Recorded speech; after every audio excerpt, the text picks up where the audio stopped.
welcome back to Dorian ASEAN. You're with Gowri, and we're moving on to our ABC dialogue for this morning.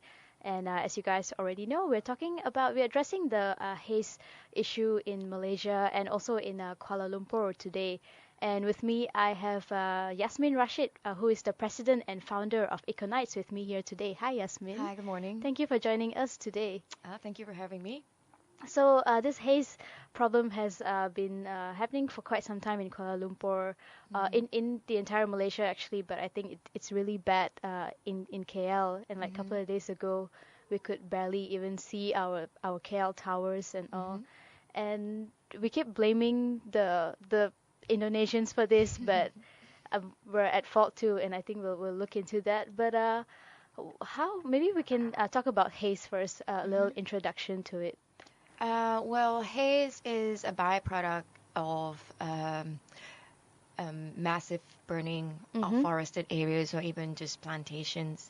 And what happens when an incident of burning happens on the ground, it releases a lot of carbon in the air, a lot of pollutants in the air, which, of course, with the changing wind directions and so forth, gets distributed to other areas as well.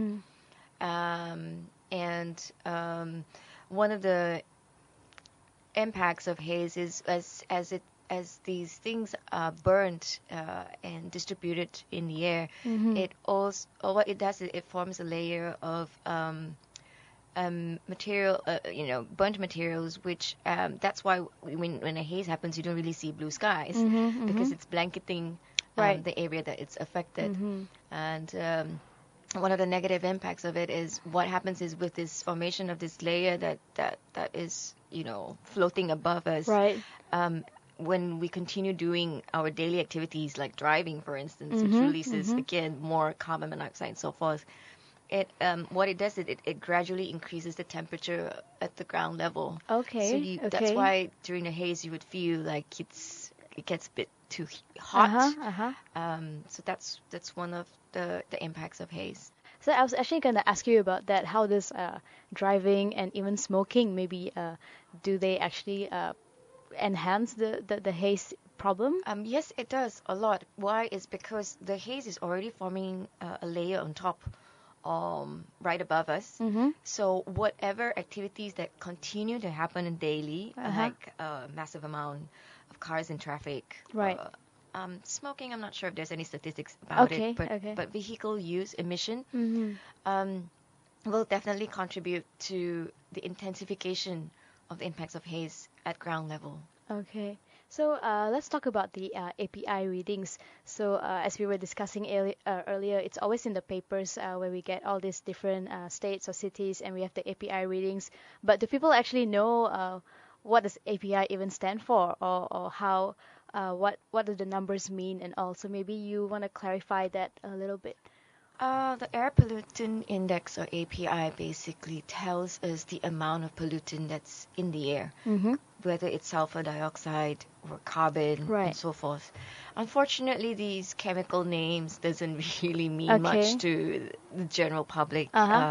What does excessive sulfur in the air do to me? I would think the general knowledge about it is not that high. Secondly, I think we pay attention to the API when it hits beyond 100 or 80, when you know for sure that it's detrimental to one's health. But if you go to the Department of Environment's website, it tells you. For me, I think it's sufficient, although I feel like the information is somewhat technical. But for a normal lay person, whether the API is at 50 or 100, may or may not mean anything to that individual. So my take is the API, if it's at 50, or say it's at an alarming level at 100 or 120, it should lead to a specific action which can be enforced on the ground. For instance, just as an example, if the API hits 150 or even maybe slightly lower than that, there should be a warning that says, today is the day you don't drive to work. Right. Because by driving to work and going about your normal daily activities, that's why the situation exacerbates on the ground. Or, for instance, 100 is the cutoff line for any school activities. Okay. Therefore, the children stay at home.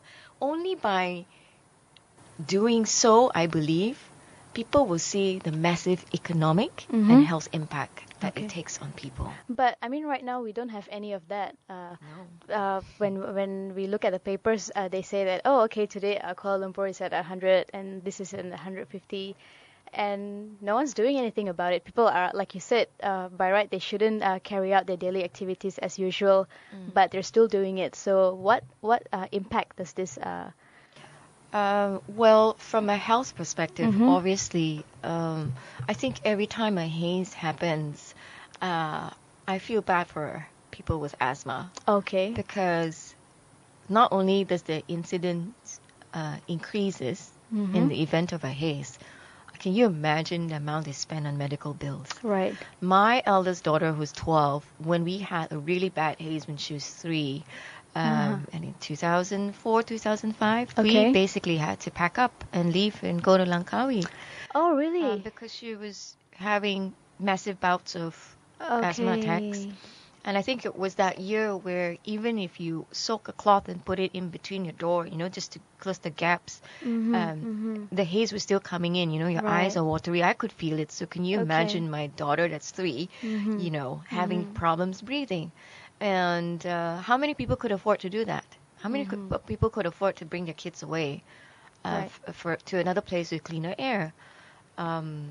So that is one big impact, human health, which indirectly leads to economic health. So if you have more people in your office that's suffering from the haze because they're asthmatic and they're not coming to work, so as a business you suffer as well. That's right. And I think people don't see beyond just going about their daily lives. And I think also people have probably gotten used to it, that's why in schools, even when there's haze going on, the teachers will be like, oh, that's nothing, you can still come to school. Or even probably your boss tells you the same thing, because it happens. Because you cannot, like I'm a parent too, and we have a WhatsApp group, and when a haze happens, and there'll be questions coming up from parents like, we smelled it so bad this morning, is the school doing anything about it? And if you don't allow your child to go to school, you obviously think you're going to lose out on a particular lesson and so forth, right? So and it takes ages to get a directive from the higher power to say, okay, today is actually detrimental to the child's health, therefore you should just... Why do you think they're not doing that? Because, I don't know, they don't take it seriously. Maybe they don't take it seriously. They're just waiting for something really, really severe to happen. Maybe also, I think someone needs to do a lot of data mining to find out. I mean, at the end of the day, government agencies would pay attention when you bring up a cost-benefit analysis, I think, or some sort of technical information to say that, okay, in general, every time a haze happens, how many companies are affected by how much, and how many people fall sick, and what does that translate to economically? And how we are, we think a lot of in dollars and cents. So I hope economists high up in the government agency or in environmental economists, if we even have those people, would do these kind of studies. I think it's very interesting that you said that, because just a few days back on the internet, actually, I saw this cartoon where the first one said this guy was telling people that, hey, this deforestation problem is going to affect your health, and nobody cared. But then he tried a different approach. He said it's going to affect the economy, and everyone went crazy. So I think that's a very interesting point you brought up there, that they only start taking things seriously when it's an economic thing. And it's quite sad though, because what does that make you feel about the priority of the people if their health is not your concern, but instead it's dollars and cents? So apart from that, what are the other health issues that people face from haze?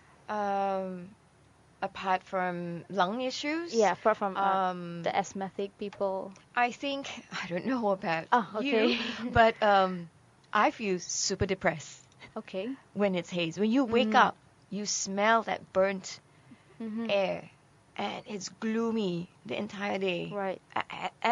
as I'm speaking personally, that really depresses me. It's like, I don't know, because it's the lack of the sun and lack of vitamin D or whatnot. It's almost like the end of the world. So I'm not sure if anyone has done any studies on the impact of haze on the psyche of a person, or the psychology of one person, you know. Right. And the fact that if you're using your public transport user, having to walk outside. That's right.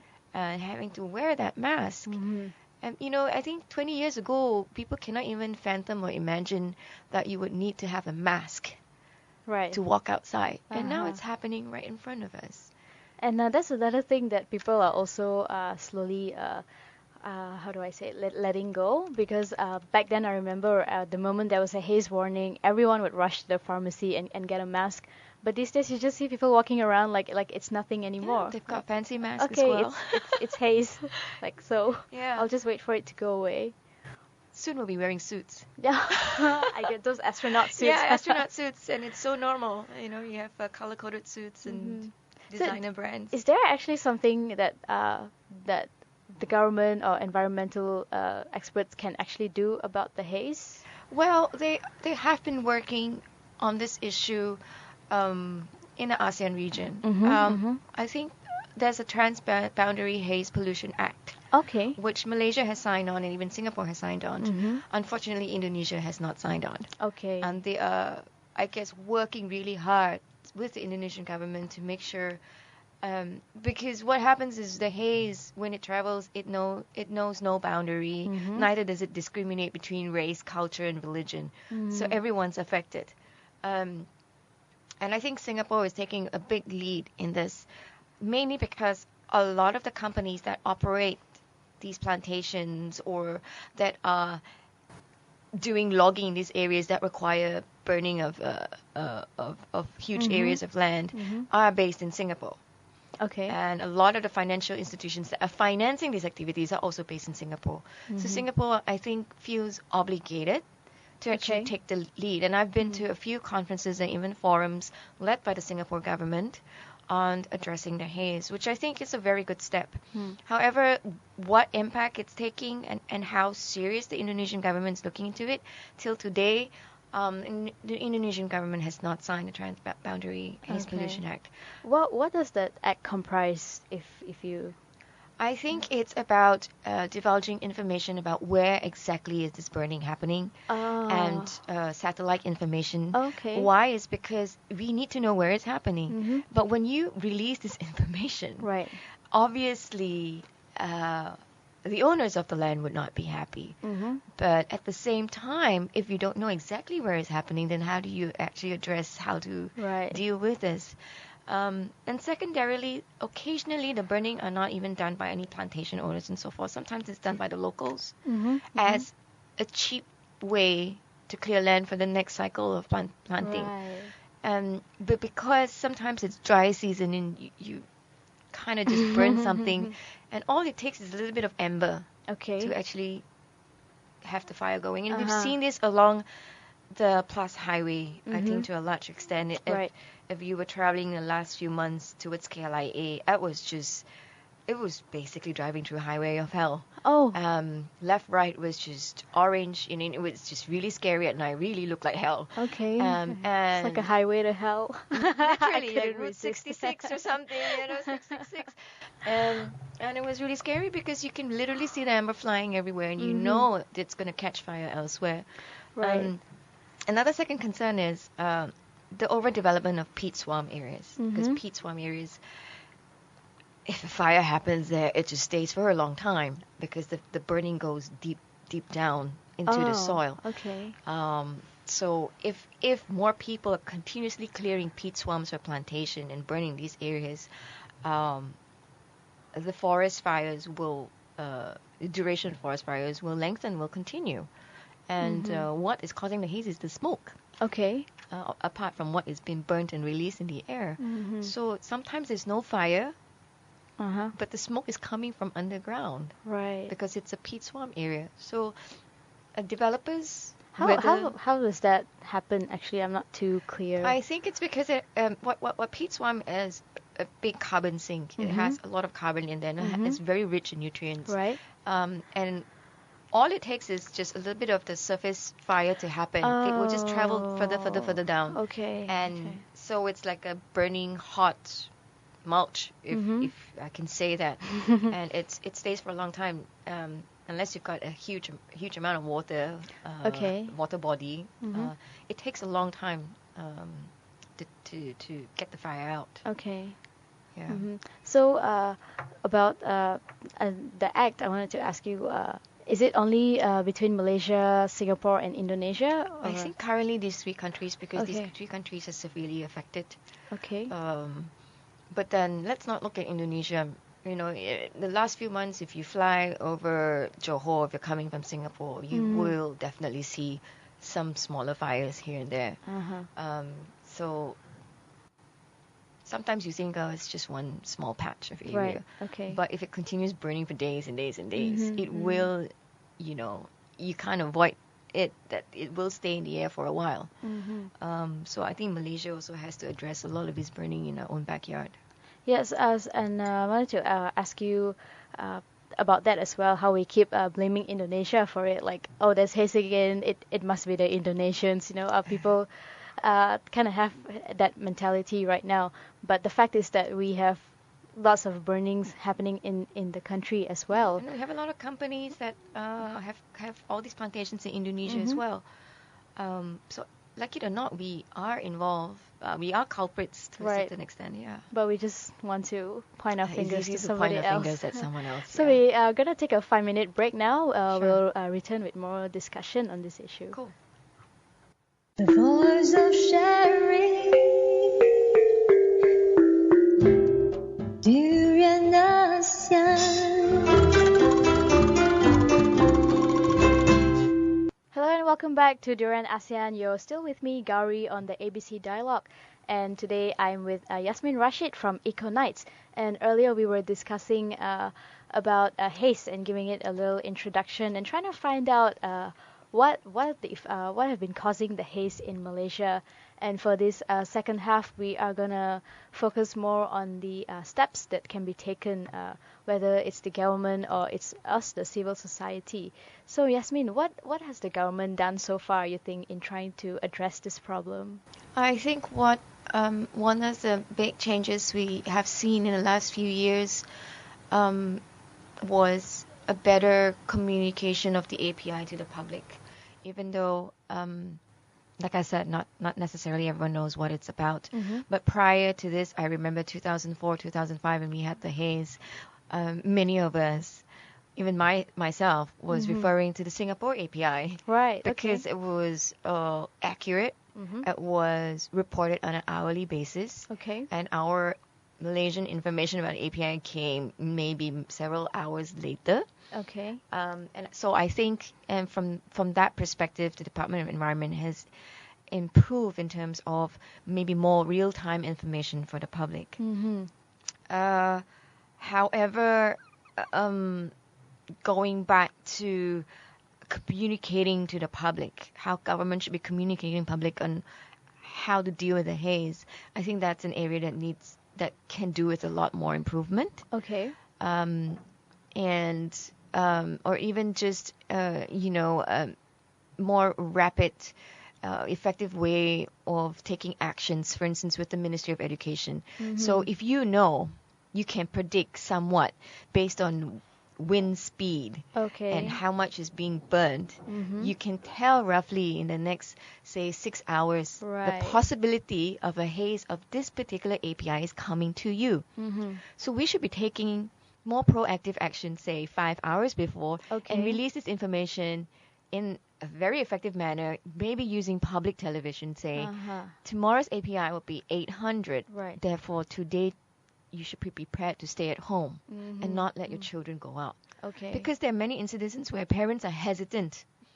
It's like sticking your finger in your mouth and putting it out and say, "Test, is today's haze bad or not?" And your kid is all dressed up for school.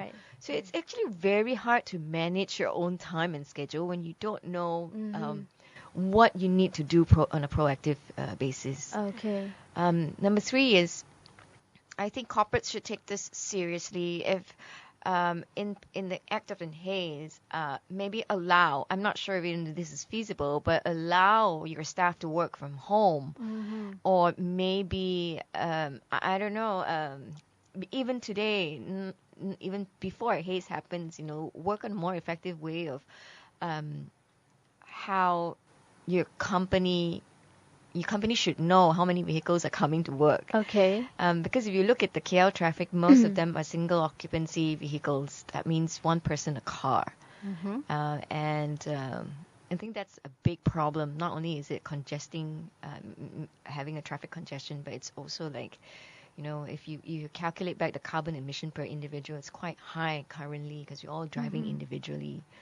I don't know how corporates take that, but in Ecoknights, my organization, if the haze hits a certain point, everyone works from home. In fact, I'll send them home because there's really no point waiting outside for a bus or a taxi in that kind of situation. Right. I risk my staff getting sick and ill, and I want them to be of good health. So normally, if it's haze, no brainer. Stay at home, work from home. You've got the internet, you've got phone calls, you've got Skype. You can still work. Right. But in the comfort of your home and it's safer. Yeah, I think that's something that a lot of people tend to neglect because they want to look at the short-term benefits, even in terms of employees not going to work. Yeah. They look at it as the daily productivity being disrupted. But then if that That's so old school. if that person falls sick and then you have It to still go affects through productivity. exactly Correct? in the long run you have to probably deal with this person going medical missing claims. for a week. Yeah. Or maybe you even have to find someone new and all that. So I think probably looking at the bigger picture will help as well.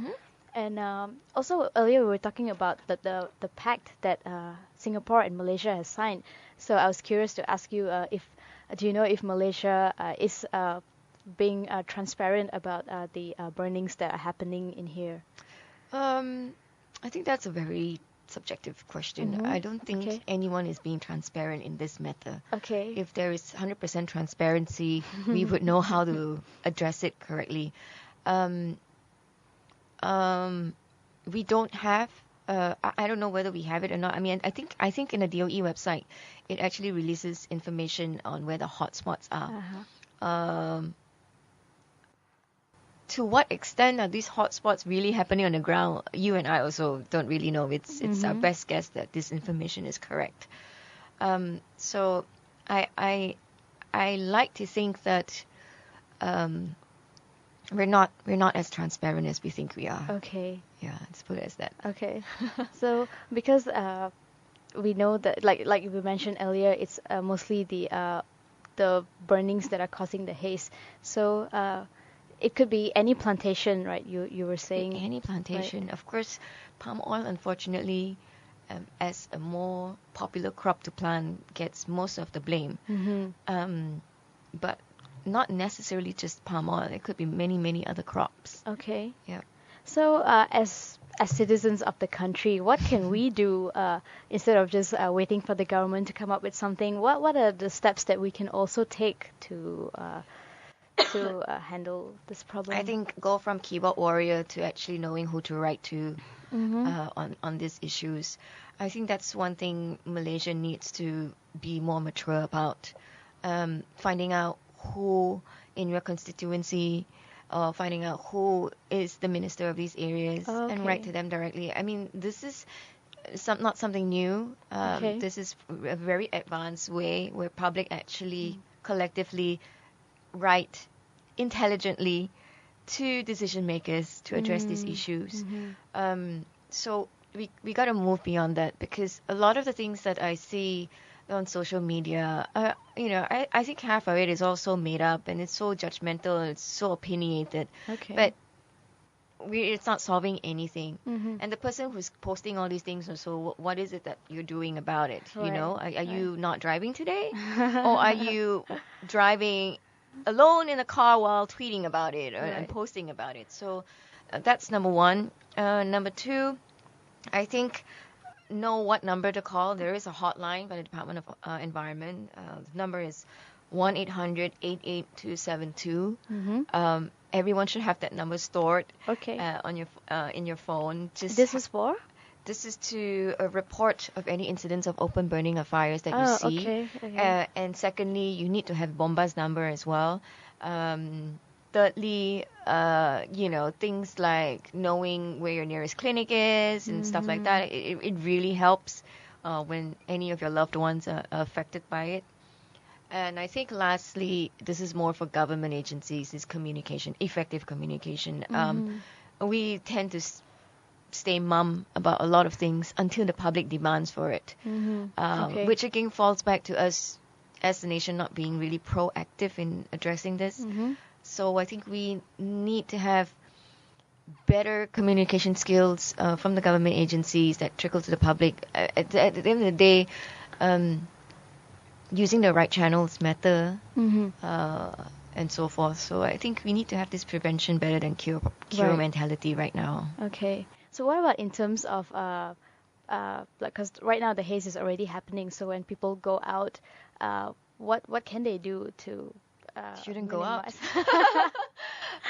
minimize? There's no other way, huh? There's no Just- other way right. really, unless you look at better ways of securing your home so that it doesn't come into your house. Right. Maybe drink lots and lots of water. I would think prioritizing your health is of utmost condition. Drive less. Okay. That is really a no-brainer. But it's not just you driving less. We need to collectively drive less. So.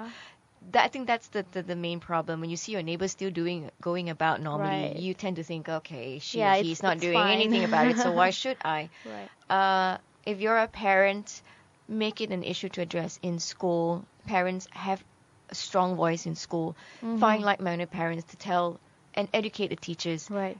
or educate the management of the school to say that, look, it smells crap outside.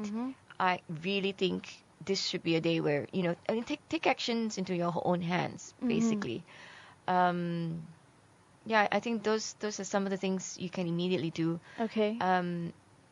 I can't stress the importance of putting pressure on the government, Right. constructively, because there's a lot of things that are just basically emotionally driven. But I think we need to be very constructive as a collective whole to address this strategically with government.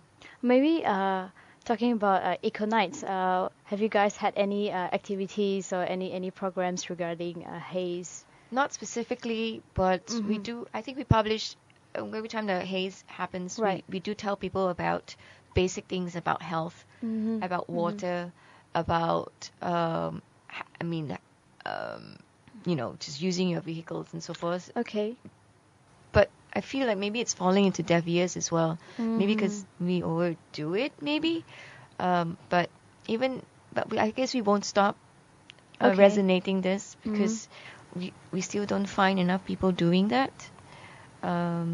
So yeah, and we also publish information about the API index and what's happening currently, especially on social media and Twitter, because it's just more current and more real time. So are there any besides staying at home and maybe like not driving, anything else that helps with this situation? I can't think of any. As a member of the public, it's given that you are going to be a victim of this situation. Right.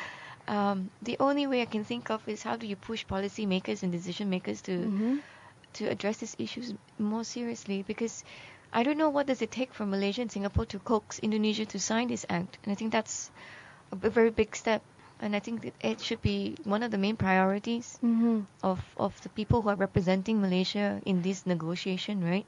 To address it. When was this act signed? I think as far as 2009, 2010. I've read it before. It's called the Transboundary Haze Pollution So Act. it only covers haze specifically. Yeah, I think it was born out of the 2004-2003 haze incident, which led to a tri-party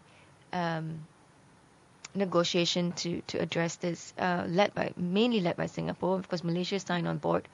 But till today, Indonesia has not signed. So why? Why not? And there has been speculations because most of the burning happening there are all linked to Malaysians and Singaporeans. Right. And Okay. maybe it's a decision by their bosses or the companies to not divulge this information. So it has caused certain NGOs like Greenpeace Indonesia to purchase like drones Oh, to fly over these areas and capture real-time information and publish it. okay. So activist organizations such as Greenpeace actually have a lot more information. But then again, certain governments don't like to deal with activist groups such as Greenpeace. Right. So where is that common ground that we're all able to sit on one, around one table and discuss this in a civilized manner? Right. That I don't think has happened because, like I said, I've been to a few Haze-related forums in Singapore, and it's still I blame you, you blame me, I defend myself, then this is this, and so forth. So, But again, who regulates like this pact and? currently, and most of the forums that I've been to in discussions, it's the Singapore Singapore. government. Okay. Because, like in Malaysia, you can say parts of KL are affected, maybe not Perak or Kedah, but Singapore is always 100% affected. Right. It's a small country, it's a small population, and it's a financial, there's so many financial institutions there, and also because there are a huge population of expats there. So, like it or not, the noise from the ground, from civil society, is very loud. Okay. And this has driven Singapore to address it. So, even if it means they have to take the lead, even though burning is not happening in there, they're number one victim. Right. Yeah. I think that's a important point you brought up there about the civil society. Do you think that's something that we're lacking here? Are people being too passive that we're not pushing the government enough to do anything about it? The answer is yes. Yeah. We just accept it and still go about our normal daily lives. How just is put a mask on. their you know. approach? How's the civil society in Singapore? I think they're more vocal. Okay. I think the pressures come from all sides, all walks of life, whether you're a mother's group or a youth group. Okay. And I think there's also and I also think because it's maybe slightly more democratic there. Okay. There's more avenues for the civil society to voice it out. So versus over here, sometimes NGOs have to be treading very, very careful grounds. Right. Which is really odd because by nature you're an NGO. Right. You're not supposed to be linked to. Yeah, I mean, at the end of the day, what are you fighting for if not for the interests of the people, collective mass? And it's a huge number of people. 29 million is not a small number. So if 4 million people in Singapore are driven to do this, like I said, at the end of the day, maybe it's about communication. Right. How governments communicate. And also it's a matter of priority in terms of government priorities. So at the end of the day, if burning for land is an indicator that our GDP is growing because we're expanding our plantations, the people can suffer lah. So it's a very delicate situation. Do you know what are regulations now for open burning? I think what you do can they- get jail and fine. It's completely banned. Okay. But it's still happening. That's right. It's still happening. quite If you go rad- to Sungai Penchala, which is where our office is closely located, people are still burning their rubbish there. Okay. So where are the enforcers? Right. What's happening, And during a haze and you're still burning, it's like, oh no. Do you think So are they unaware? Are they uneducated? Right. Are they just ignorant or what? Which is why I think everyone, you should punish the polluter lah. Polluter pays. And so I urge everyone, again, it's 1-800-88272. If people don't take advantage of this hotline, then what's the point of this hotline? Right. Okay. we need to get them to You do need their to work. report. You need to report because it's not because you're a busybody or what. When you report, you're doing thousands of people a favor. or even millions. Because you're maybe. you're aware Mm-hmm. what your actions are or is as a civil citizen. You know. Is there anything that Singapore is doing that you think that Malaysia can emulate? I think one thing Singapore is doing is looking at financial institutions. Okay. Like looking at a bank and finding out, is this bank funding any of the plantations over in Indonesia? Oh. So they're actually educating the financial institutions. Like it's actually unethical to fund a company that's doing this amount of damage. Okay. I mean, it's a tricky situation. Again, this information also, I don't know how it will be out in the public domain, but I think it's one way to educate the owners of these plantations, Right. people who are part of it, to be more conscious that they're financing something that's causing country X a huge amount in terms of health issues or economic issues and so forth. So they've taken it quite high level, I think, because some of the forums I've been to do have the presence of banks in there. So it's also about educating a bank in the future. Should you be giving out loans and financial services to a company that's practicing open burning or massive destruction to the environment? So I think they're going higher up the hierarchy in that sense. But at the end of the day, the government must take the lead. Okay. Yeah. Yeah, I think that's all the time that we have for today. Yep. I think we had a very interesting discussion about the haze. Thank you very much, Yasmin, for joining us at Durian ASEAN. Thanks for having me. And as usual, don't forget to follow us on Facebook, also on Twitter, and also subscribe to our YouTube channel. And I'll be seeing you again on Monday with more news and topic discussions. So stay tuned to Durian ASEAN.